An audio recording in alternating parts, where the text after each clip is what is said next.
আমি একটা ঘটনা সংক্ষেপ বয়ান করব। হযরত মাওলানা আরশাদ মাদানী মাদ্দাতুল আলী বাংলাদেশের সফরে আসছেন, ওনার সাথে আমার সাক্ষাৎ হয়েছিল। সাক্ষাৎ উনি একটা কথা বলছে যে আমি বাংলাদেশে আসার আগে বস্তি নিজামুদ্দিনে গেছি এবং মাওলানা স্যার সাহেবের সাথে আলোচনা করছে প্রায় পৌনে 1 ঘন্টা। এই পৌনে 1 ঘন্টা উনি একাই বয়ান করছে, আমি শুধু শুনছি ওনার বক্তব্য।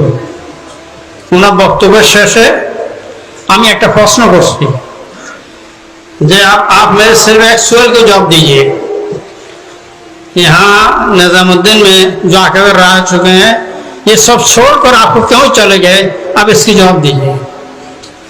मारा सलमान साहब ওনার শ্বশুর বসা ছিল, উনি বলছে ये बात माकूल है।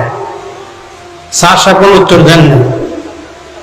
এরপরে হযরত মাওলানা আরশাদ মাদানী মাদ্দাতুল আলী তিনি আমাকে যে মন্তব্যটা করছেন সেটা হলো ये आदमी जाहिल है, ये आलिम नहीं है, ये आदमी जाहिल है।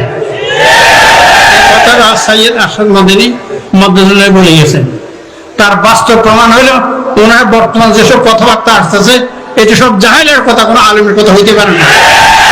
এই জন্য কোনো অবস্থাতেই স্যার সবকে মানা যাবে না, বরং আজকের মজমাজের সিদ্ধান্ত ওনার পক্ষ থেকে আসবে, এই সিদ্ধান্ত অনুসারে আমরা চলবো এবং বাংলাদেশে অন্য কোনো মত দ্বারা চলবে না। আল্লাহ পাক আমাদের তৌফিক দান করুন।